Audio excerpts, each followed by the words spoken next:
Paul, thank you very much. Well, it's a pleasure to be here, although I have to say I've had quite a challenging morning so far, and a challenging morning which is going to create potentially a challenge for you as well, because I set off from home.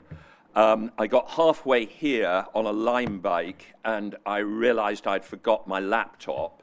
So I went back home and I picked up my laptop and I set off on the Lime bike, and then I realized that the Lime bike motor wasn't working. So I switched the Lime bikes, and when I switched the Lime bike, I left my bag with my laptop, my notes, and my passport in a Lime bike. Fortunately, I have just rung my wife, told her where the Lime bike was. She's rushed out and she's found the bag with the wallet and the passport. The only thing that the consequence of this is I have no notes of what I'm about to say. Now, what this may illustrate, this little story, is that with age, no, not age, the progression into what I like to think of as mature middle age, comes a slight loss of short-term memory. Where are my spectacles, where are my laptop, but usually good long-term memory. Your challenge is going to be how good is my medium-term memory of what I wrote down as notes to this presentation last night. But if as we go through, I am showing a bit of surprise when one of the slides turns up. You'll know why that is. I don't have clear notes of where we're heading. However, it is a great pleasure to be talking on this issue of the green jobs revolution. I talk as chair of the Energy Transition Commission. For those of you who don't know, the Energy Transition Commission is a coalition now of about 55 companies, financial institutions, think tanks, globally across the world, and we work on how to get to net zero. We've been going for 8.5 years. We were set up really at the instigation of Jeremy Oppenheim, who 8.5 years ago came to me and said, Adair, would you be chair of this thing I'm going to set up called the Energy Transition Commission? I think it'll take about 4 days a month. This was the biggest lie that anybody has ever told. It absorbs all my time because it's so fascinating, and I work with a fantastic team at Systemic, analyzing how we get to net zero. And the good news is we are very optimistic that it's possible. We are very optimistic that it is possible for all rich developed countries to get to net zero by 2050 at the latest, and all developing countries to get to net zero by 2060 at the latest. By the way, that probably won't be enough to limit global warming to 1.5 degrees centigrade, but if we try hard enough, we can probably still limit it to 1.6 or 1.7. Why are we so optimistic? The core of why we're so optimistic is the extraordinary progress of a set of technologies which have progressed far faster than I dreamed was possible when I was the first chair of the UK's Climate Change Committee back in 2008. Solar PV costs have come down in the last 50 years, not 90%, not 99%, but 99.9%. Solar PV per watt of power costs 1,000th of what it did in 1980, and that cost is going to keep on coming down.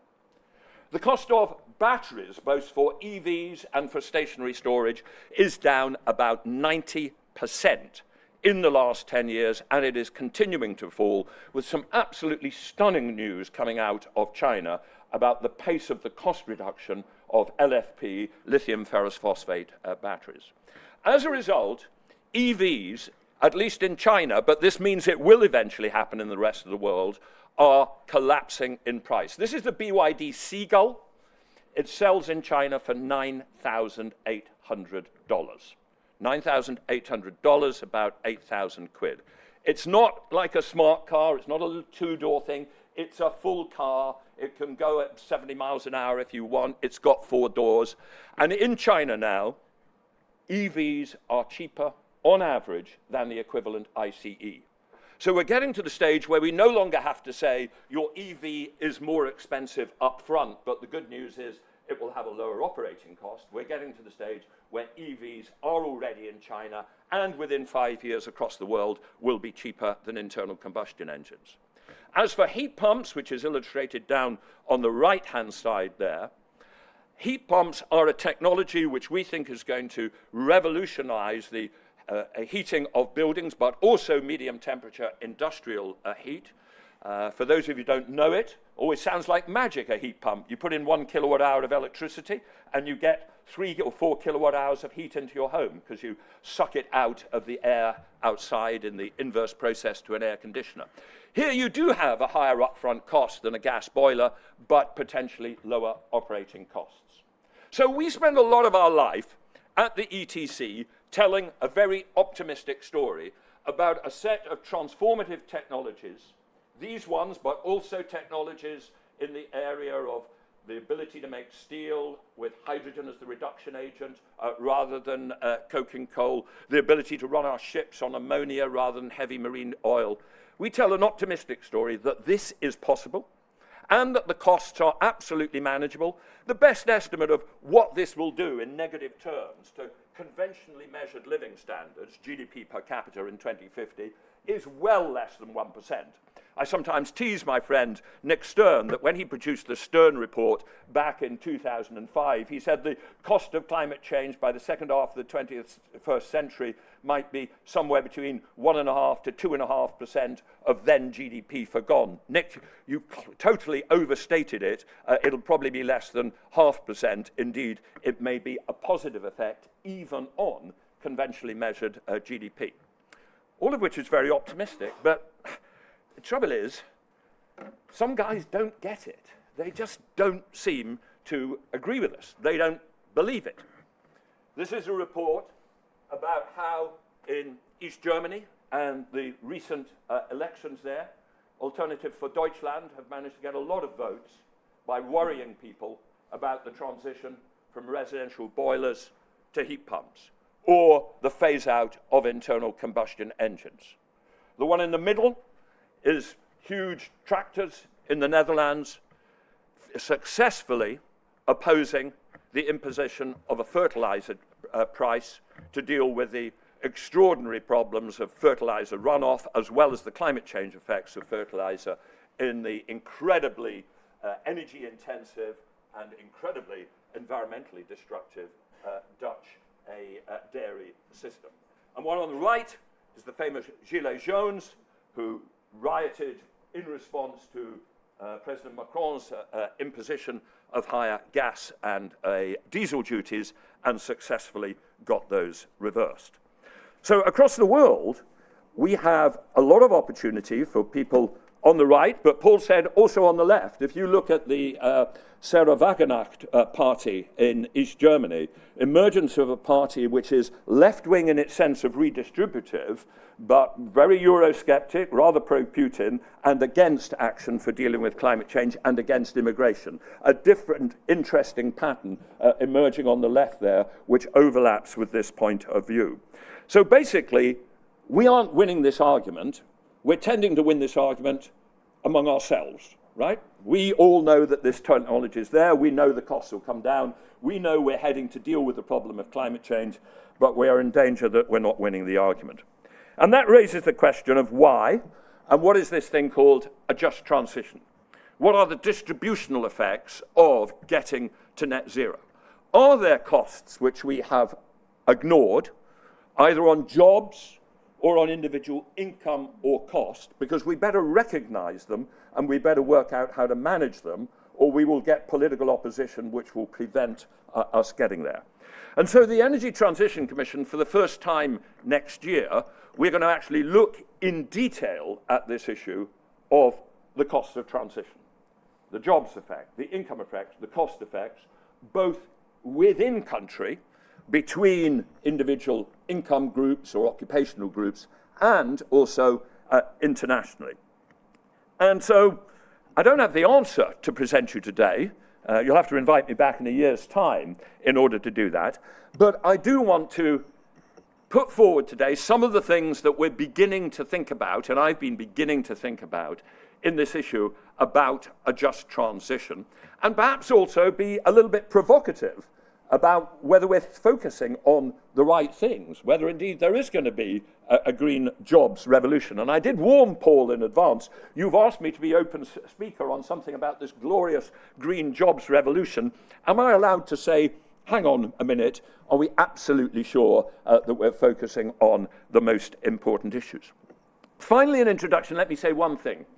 The Energy Transition Commission focuses its work on the energy system and industry, the sector which is responsible for about 35 or 40 gigatons of CO2 and CO2 equivalent greenhouse gas emissions.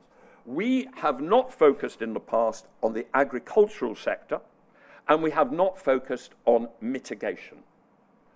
And I suspect that some of what I'm going to say reflects that bias, because I'm beginning to suspect that the biggest jobs issues across the world are in the agricultural sector and adaptation, rather than in the system that produces energy or uses energy in an old and new fashion. And I'm sure that you will be looking today at those food and agriculture systems and maybe adaptation as well. And so maybe some of what I'm saying, which reflects the bias of the ETC, will not be applicable to those. But let me begin then with the issue of jobs. What is this revolution going to do to jobs? Is it indeed going to be a revolution? Well, let's start with, what do people do in a rich, developed society? There are about 33 million people employed in the UK, and this is what they are employed in. Very small numbers in agriculture or mining or the energy system, 2.7 million in manufacturing, about 2 million in construction. What is this one? This is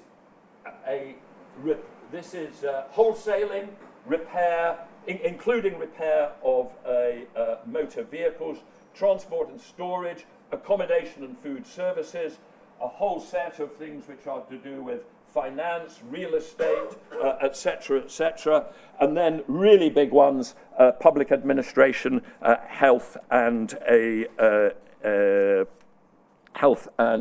education. How many of those jobs, those 33 million jobs, will change as a result of a green transition? The answer is very, very few. About 98% of jobs are going to be completely unaffected by the fact that we will eventually use green, zero carbon electricity as our predominant energy source rather than fossil fuels. This green revolution is not going to change the jobs of a lawyer, a banker, a ballet dancer, a street cleaner, a cook. Yes, the cook will use electricity, not gas, but it's not going to change how many restaurants there are. It's not going to change how many doctors there are, or nurses there are, or teachers there are. And when I've gone through these job categories, I end up believing that the vast majority of jobs are not going to change. Think about how many jobs, and how many of your jobs, fundamentally about information processing. Oh, hang on, we run out of this. Information processing. Oh, that's because I'm wandering around, is it? You've given me that, sorry, okay. Think about how many of these are information processing. You sit in front of a screen and you manipulate information. You send memos to people. You argue a particular case. You do what I've done today, which is develop a presentation and then present it. In future, we'll do that using zero carbon electricity, not carbon intensive electricity, but not much else will change. So how many jobs on this 33 million will change? Well, within the 2.7 million of manufacturing, there's about 450,000 in automotive manufacturing. That will change. Within this category here, wholesale, retail, and repair services, there are about 200,000 people who repair motor vehicles, and that will change. Within the energy bit, the bit down there, mining energy, which is about 559 in total, there are about 120,000 people who work in the UK continental shelf oil and gas sector, and that will change. But beyond that, I don't think many of these jobs will change all that much. And I think we need to know that to make sure we're not overstating the case. Overstating the case either in absolute terms or in terms of what this revolution is compared with revolutions in the past. Because I think it is much less than revolutions in the past. This is what happened to UK employment in coal mining from 1880 to 2010. As late as 1958, 3.3%, 700,000 of people in the UK workforce were coal miners. Think about that. 1 in 30 people in Britain, as late as 1958, were coal miners. And eventually that went to 0. There is nothing about this jobs revolution in a rich developed society which is in the same order of magnitude as that decline in coal mining. And then the higher order of magnitude still is the great 20th century migration from the agricultural sector to the urban industrial sector, which took workforces which were 30 or 40%, it says essentially farmers at the turn of the 19th to 20th century, to only 2% or so farmers in rich developed countries today. So I hope that's not too much of a sort of dose of cold water on the idea that the jobs is the most crucial thing, but we need to place it in context. And I think we also need to realize there may well be a jobs revolution coming here, but it's not going to be primarily driven by the energy transition. It's going to be driven by AI and automation, and all sorts of changes could occur in what those people are doing as jobs, but that's what's going to change it. The technology will be IT and automation, not the fact that the electricity you're using is zero carbon electricity rather than carbon electricity. And if that's true in rich developed countries, I think it is true even more in the developing world. The developing world, many parts of the developing world, face an enormous job creation challenge. But that challenge is there already, and it's going to continue to be there, and it's primarily driven by things unrelated to the energy transition. And the energy transition will make a small impact on it, either positive or negative. Consider, for instance, the Indian labour market. There are about 800 million people of working age in India. There's a very, very good study done by some people at Azam Premji University called The State of Working India back in 2019, and they try to work out how many of those people are working in what type of work contract. And the answer is they can only find 460 million people who apparently have any jobs at all, though the others probably have all sorts of informal jobs. But even within those 470 million, only this number here, 45 million, have a regular employment contract and a regular wage. Some of them have regular wages but no formal contract. Some of them are casual daily wage earners. They're simply paid to do it, but they can be fired tomorrow. And about 240 million are the informal economy and the self-employed economy. And if you look at the change from 2012 to 2019, a period of great economic growth for India, GDP went up by 58%, the working age population went up 130 million, and identifiable jobs went up 2 million. Because the way that India is developing at the moment is it has brilliant companies in the steel sector, in the chemical sector, in automotive, in renewable energy. But as they grow, they are applying global standards of productivity. They grow, they're surrounded by an enormous workforce of potentially low-income labor. But interestingly, it doesn't change the decisions they make between labor and capital. They grow in exactly the same capital-intensive way that we would grow here. India has a huge job creation challenge. It's had it for 20 years. It will go on having it. And if India has a huge job creation challenge, my God, Africa has a bigger one still. There are 600 million people in the working age population of Africa in 2020. There'll be 1.3 billion by 2050. 2 billion is reflecting the latest information from the United Nations, which is beginning to predict a slowdown by the end of the century. In the previous version, before the UN just produced their latest world population prospects, you'd have put that at 2.5 or even higher. And you start with, in Nigeria, only 7% of the current working age population are in formal employment.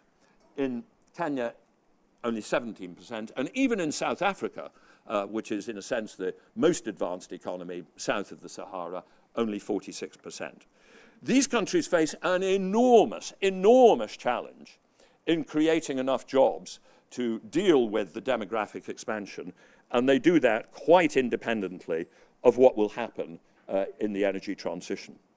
But nevertheless, although it might be small relative to the totals we're dealing with, it's still important that we think about where the jobs are going to come from and which jobs we're going to lose, because even small numbers can create significant challenges in political management. So let's think about the UK. Where will we lose jobs and where will we create jobs, and how does the balance look like? In the UK continental shelf, oil and gas workers, something like 120,000, either directly employed or first order indirectly employed. There is, of course, a game here where every industry lobby group claims all the jobs in the economy. They say, well, there's 50,000 jobs in my sector, and then there's another 50,000 indirectly employed, but they spend money on restaurants, so I'll claim another 50,000 from all the restaurants they've ever visited to. If you add up all the claims for all the jobs created, according to that way of working out jobs, you'll find that there's sort of 10 times all the jobs in the economy, because everybody's trying to claim their slice. So I think you have to start with what I call direct and first order indirect, about 120,000. That will decline in any case, even if we didn't have a commitment to get to net zero in the UK. But with the UK government, the new UK government's commitment to have no new exploration licenses, there will be a slight acceleration of that. And I think by sometime in the 2030s, we may be, that 120,000 may be down at 60,000, and it will eventually go to around zero. The good news is that if you then work out what should happen to jobs in the UK continental shelf from new technologies, either carbon capture and storage or the installation of offshore wind, the aggregate numbers of the new jobs that we will create in the offshore environment in itself and in the onshore centres that service that are roughly an offset. And they are roughly an offset which looks manageable, particularly because you always have to remember, in any economy, there is always job churn. Go back to my figures of 33 million jobs in the UK, about 15% of people every year leave one job and get another job. They often do it in the same industry, but at any one time, quite a lot are moving to other industries or other regions. Their personal circumstances are changing. They're moving around the country. So there's always a lot of job churn. And when you look at the UK continental shelf, it looks manageable in macro terms.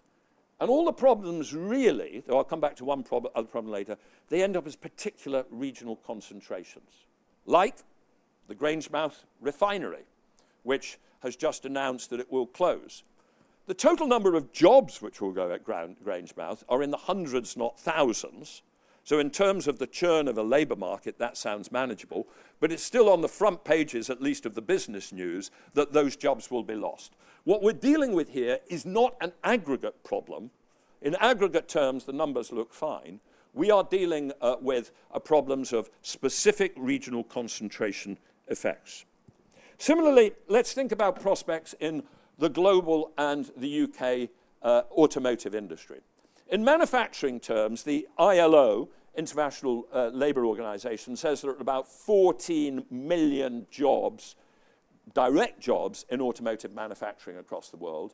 And the EU says the 2.4 million direct and 3.1 million first order indirect. So that's the sort of scale of the automotive industry. Let's be clear, the number of jobs in the global automotive industry is going to decline. And it has to decline because I told you earlier, electric vehicles are going to be cheaper than ICEs. Well, they're only going to be cheaper than ICEs if we employ less people, because we can't make them cheaper unless we employ less people. And we are going to employ less people because electric motors are just far, far simpler things. They have, I can never quite work out what the figure is, so I've said there are 20 times less moving parts. I haven't actually counted them myself, and if you Google, you'll get some people who say there are 100 less moving parts, or there are whatever. There are a lot less moving parts in an electric motor than an ICE, and they're much simpler to make. And the most expensive bit of an EV, which is the battery, I don't know whether you've ever visited a battery cell manufacturing plant. I'm actually on the board of a battery cell manufacturing company. There are very few people in our factories because it's a very precision thing, and you want a high level of cleanliness, and people are bad for cleanliness. It's not quite as clean as a solar cell manufacturing plant, which is not quite as clean as a semiconductor manufacturing plant, but the more you go down having to have incredibly high levels of performance, the more that you basically design your factories to have as few people as you possibly have. And some of the Chinese manufacturers of batteries are talking about dark factories. What I mean by dark factories, they don't have lights, because they don't need lights because there's nobody there, right? Battery factories, never kid yourself, they don't create many jobs, because if they did create many jobs, the quality would probably go down because people get in the way of incredibly high precision. But actually, I suspect the biggest issue in jobs, and one we haven't really focused on yet, is on motor repair and maintenance. There are about 200,000 jobs spread across the UK in motor repair and maintenance. All the places of, you know, the garage with 5 guys who know how to fiddle around with your carburetor and all those other things that I don't really understand about how internal combustion engines work. There's going to be fewer of those because electric motors don't break down. There are electric motors on Swiss mountain railways which have been chugging away for 100 years not breaking down. Because they have less moving parts, because they're less hot, because they're more efficient, they don't need all that oil, they don't need lubricants, etc. They are much easier to repair. And probably, we're going to have 100,000 less people in motor repair, the UK CCC estimates, by, you know, within 30 years' time. Those jobs, interestingly, maybe we won't notice that problem because they're spread all the way across the regions. They're not regionally concentrated in particular areas, and they will be offset by what I think in the UK is actually going to be the biggest area of employment creation, which is not going to be wind turbine factories, it's not going to be battery factories, it's going to be installing heat pumps in homes.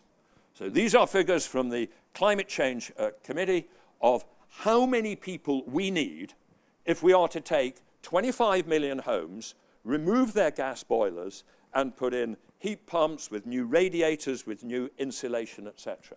That could be a significant number. Not transformative compared with 33 million, but still significant. 200,000, 250,000 jobs spread across the whole economy. And the good news is they also occur wherever there are homes. They are precisely proportional to where the population lives. They're not regionally concentrated. And to some extent, they are the same category of jobs as motor repair. I mean, of course, they're different. I mean, a heat pump is a different technology than an internal combustion engine, but they are high-quality mechanical skills with a manual, but also, you know, an intelligence, a thinking element to them. They are skilled manual jobs. They're in that category. But we won't get them into that category. We won't take them from the rest of the economy unless we think this through in advance, unless we have skills programs to develop that. The present government is committed to accelerating the progress to get the boilers out and get the heat pumps in. And I know that Ed Miliband is hoping that money for that will be available within the budget, despite the austerity signs being put forward about the budget, because we will need money to support the installation of heat pumps in low-income countries. But I can tell you, if all we did in the heat pump arena is have huge amounts of public money and put it there without a skills program to develop these jobs, all we do is make a small number of people quite rich because the supply chain isn't there. I put a heat pump in my cottage in the country in last year, and I was 15 months from the point where I accepted the quote to getting to the top of the queue of one among the almost only suppliers in the region in Hampshire who was capable of doing this. So supply chain management of those jobs that we need, the development of the supply chain and the development of the skills, is hugely important. Let me say something about the global level. I know Paul said you're not going to talk about that today, but I've got a few slides on it, and I think it's important to just cast our eyes on it. What will be the big minuses and pluses in the energy transition? And again, I'm not talking about food and agriculture. I might come back to a quick comment on that, across the world. What's going to happen in the energy system? Well, obviously, we're going to lose jobs in coal mining. These are figures taken from the World Bank Global Perspective on Coal Jobs 2021. It's got about 5 million jobs in total here. What you'll notice, however, is that the job numbers are already declining quite significantly. And the one I draw your attention to is the biggest of all, which is China. About 12 years ago, China had 6 million jobs in coal mining. There are now 2.7 million because they're automating.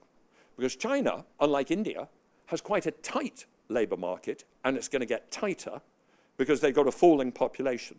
And they're automating, and they're closing down, and they're consolidating. And so they have already achieved a reduction in coal miners from 6 million to 2.7 million.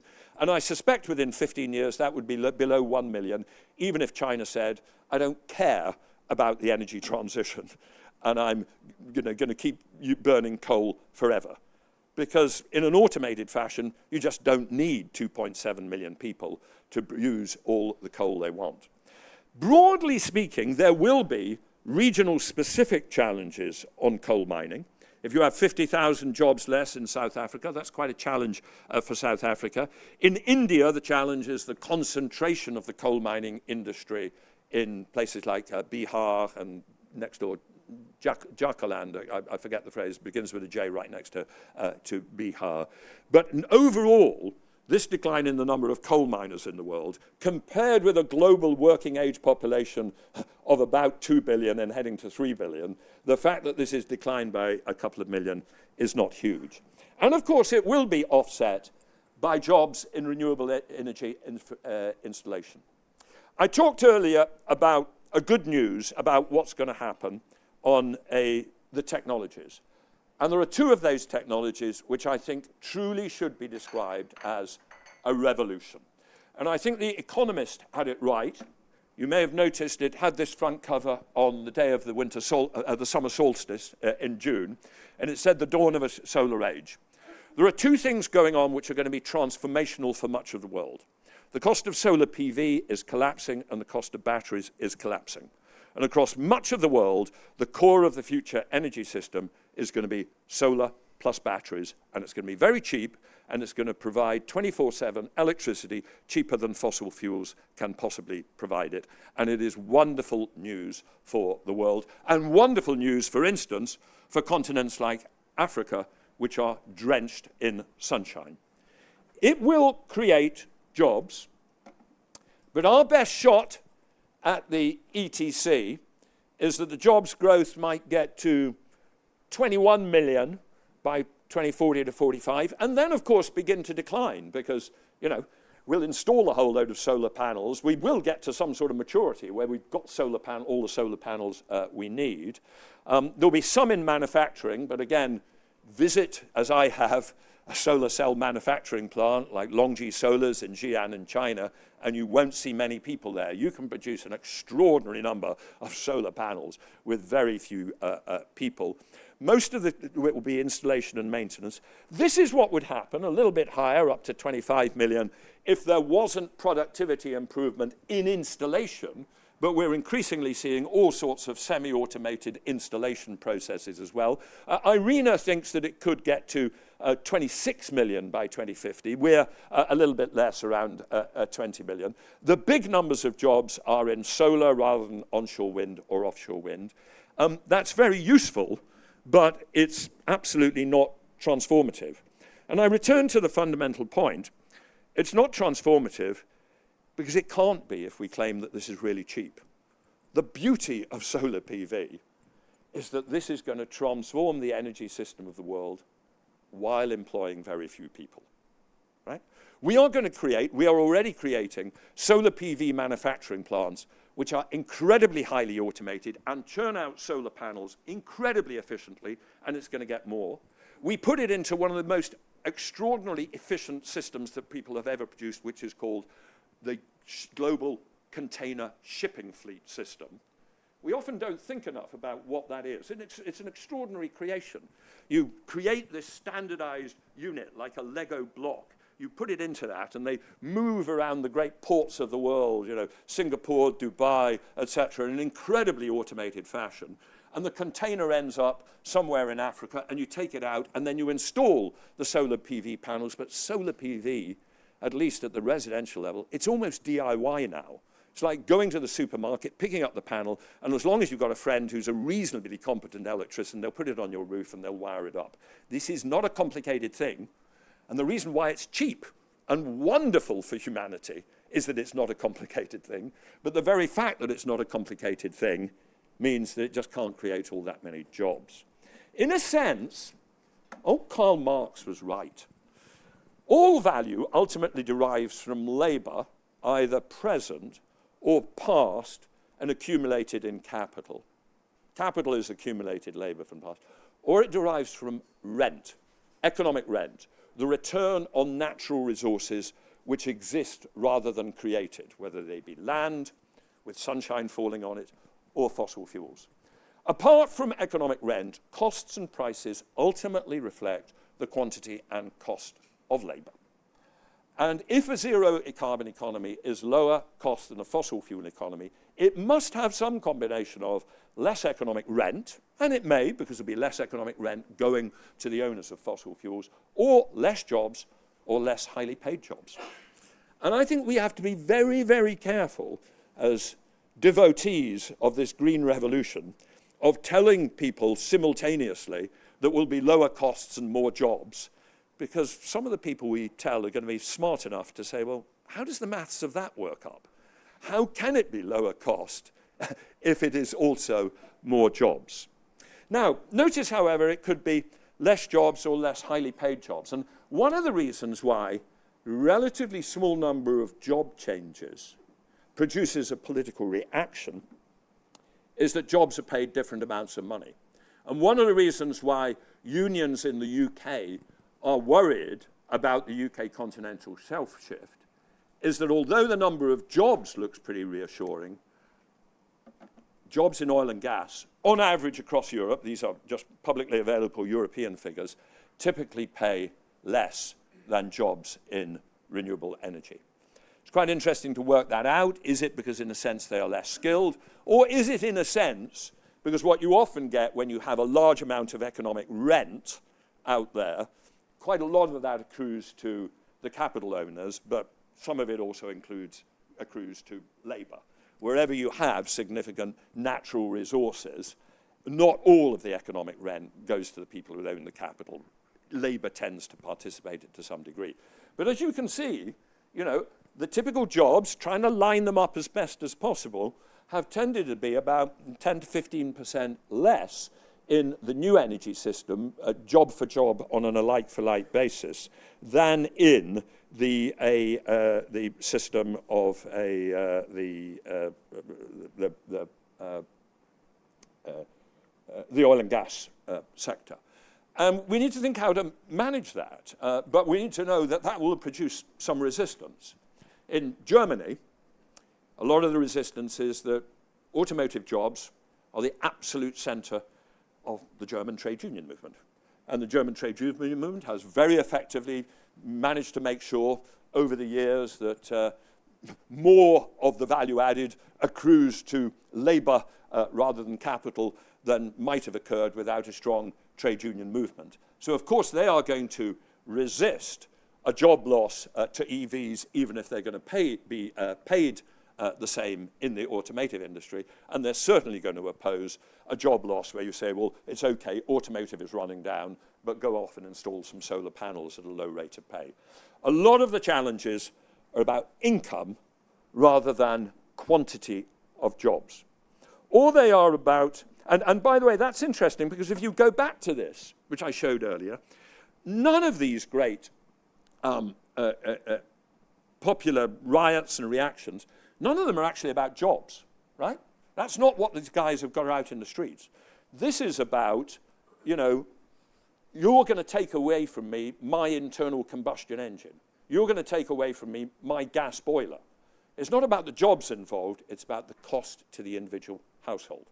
This isn't about the jobs involved. There are very few jobs in Netherlands agriculture. Netherlands agriculture is not an agriculture full of nice little, you know, family farms with a sort of cow and a sheep and 3 chickens, etc. This is highly automated. This is an industrial system, but it makes a lot of profit, and they don't want their profit to go away.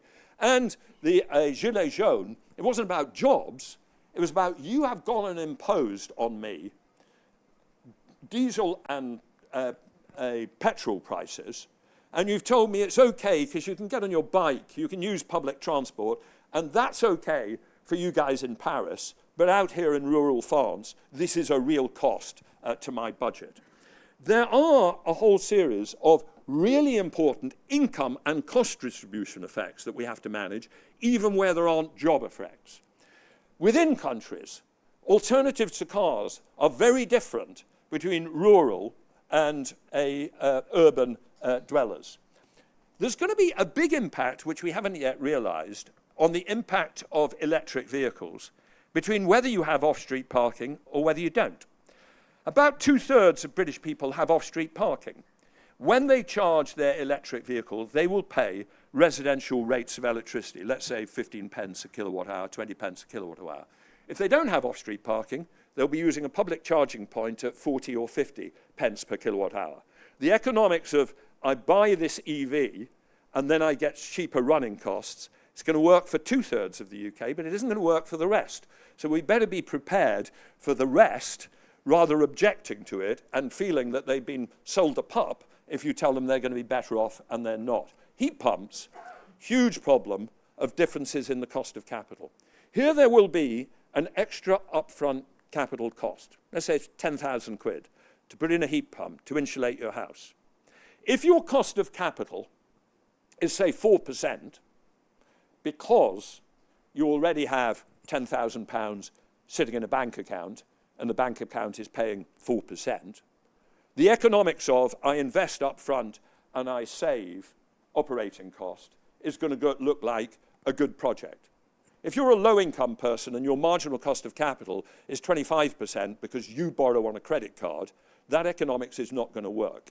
The economics of heat pump installation is going to look very, very different for different groups of people. Farms with unsustainable practices, like in the Netherlands, they're going to have an income effect. It's not a job effect, but they're going to object to it very strongly. And there's the problem of less high-paid unionized jobs, small in numbers, but politically sensitive. And across the world, we have some enormous effects coming down the line. One is the loss of economic rent. In a world of, say, 20 million barrels of oil a day, nobody's going to buy Nigerian oil, because the cheapest place to produce oil in the world is in Saudi Arabia, Iraq, and other places in the Gulf. And they can produce all the oil that people will need in 2050 at a marginal cost of production of $10 a barrel. In which case, anybody who is sitting on high production cost oil and currently with their budget, their government budget, dependent on the tax revenues from that, is in a really terrible position. And I don't know quite what to do about that, but we are going to have to look at that in future. There is also a huge international issue about the cost of capital. When you invest in an offshore wind farm or a solar farm, at the sort of cost of capital that exists in the UK, in Europe, or even in places like India, and certainly in China, the costs of producing solar PV are now lower, or solar or wind energy are now lower than the costs of fossil fuels. But if your cost of capital to do a utility scale solar PV project is 25%, as it would be in much of sub-Saharan Africa, then you don't install that wind or solar. You minimize the upfront capital cost.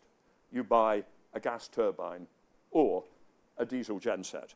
The higher the cost of capital, the more you logically economize on the upfront capital, even if it costs you higher operating costs. And we are going to have to mobilize huge flows of finance to the currently high capital cost parts of the world if we are going to have a just transition or a transition of any sort.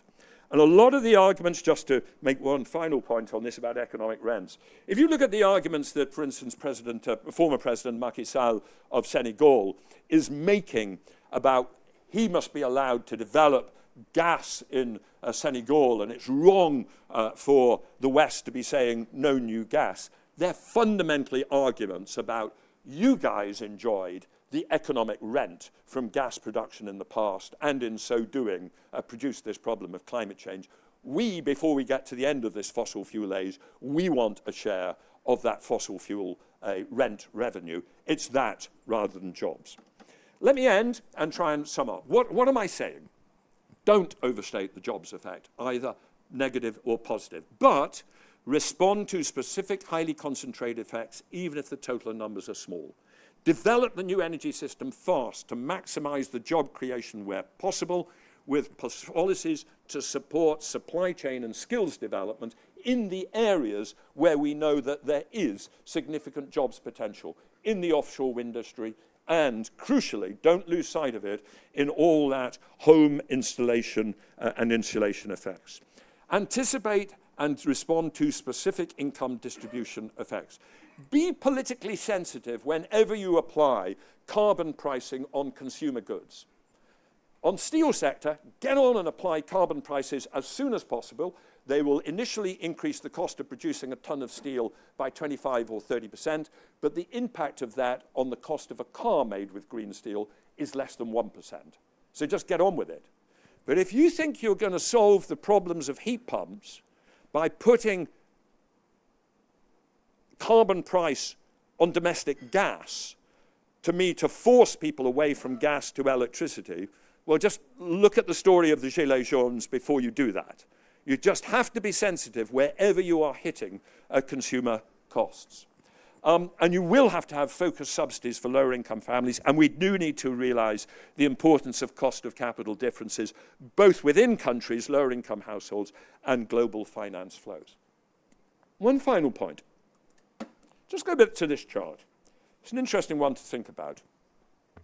We all know that the decline of the UK coal industry produced an enormous political clash in the early 1980s. The miners' strike, which was effectively crushed by Margaret Thatcher. And that, of course, reflected the decline of jobs. But look where it is on this chart. It's here. It's the tail end of a 30-year job reduction process. And actually, by far the fastest fall in the number of jobs in the UK coal mining industry occurred between 1958 and 1970, sorry. The last 6 years of that, under a Labour government, not a Conservative government, it produced almost no strikes. It produced almost no political commentary. It just occurred. They went from 700,000 to 300,000 in 12 years. So why did that occur? Why was it so easy? Well, it was so easy because in total, the economy was creating huge numbers of jobs. We had low unemployment, indeed we almost had overemployment. And basically people were getting out of coal mining jobs because coal mining jobs are not very nice jobs, and there were better jobs to be had in the still growing factories of that time. The most fundamental thing you do to make sure that you don't have political opposition to the changes you need is to make sure that your overall economy is working well, right, and is delivering prosperity to everybody. And if you don't deliver that, you will get extreme political reaction to what are relatively small numbers of jobs. Because remember, when this attempt to get down the final step of the coal mining rundown occurred in the 1980s, that was the time when unemployment was at 3 million and massive deindustrialization was going on. Because people at that stage said, okay, if you now cut these jobs further, I've got no jobs to go for. So actually creating dynamic economies is overall. And my final thought, and I only thought about this when you were introducing it, I do think we must be very careful of overstating the jobs story in the areas where the ETC focuses. The energy system and industry, the production of energy and the use of energy. They're important, we have to manage them, but they're not big. I think the far bigger ones are in the areas we've not looked at. Agriculture, what is going to happen to global agriculture? What are the jobs there? And adaptation. And in the UK, I don't think we're going to lose a significant number of jobs because of the energy transition. I don't think we're going to get all that many. I think it's going to be relatively small. But we may lose a huge number of jobs because of AI and automation. But perhaps the really significant number of jobs we'll get are in everything to do with adaptation or in everything to do with making our environments just more beautiful and better, with urban regeneration, with restoration of our rivers so that we can swim in them again, with preservation of landscape. I suspect that the big issues here are in everything to do with the huge numbers of people who still across the world work in agriculture, and with the whole agriculture, food, land-use, biodiversity. My gut feel is that's where the big jobs issue is, both positive and negative, and not in the, I used to make my electricity out of coal, and now I'm going to make my electricity with solar PV. Thank you very much.